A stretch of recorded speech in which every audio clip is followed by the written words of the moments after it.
Hello guys! So ako nga pala si Justin Manjares, ang inyong artist. So, ito-drawing ko po si Gear for Luffy. So, ito po yung picture na i-attempt ko po yung drawing. Wow, ang laki ni Luffy dyan ah. Opo.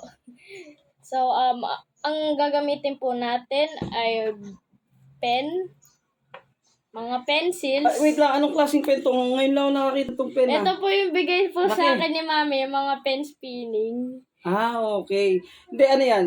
Lapis lang siya talaga. No, hindi po. Ballpen siya. Opo. Okay, so Tapos- guys ngayon lang ako nakakita ng itong ballpen. Ang haba. Opo. Okay, next. So, ito po yung gagamitin ko pong ito po yung Ito yung gagamitin. set ng HB.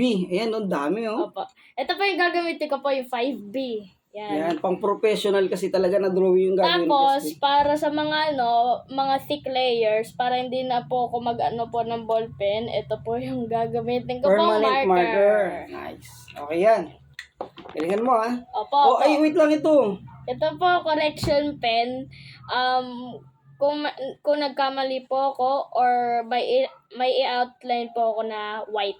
At syempre, hindi mawawala ang Bond paper bond and... paper and ruler. ruler. Ayan. So, sige. Simulan na natin, Justin. Okay po.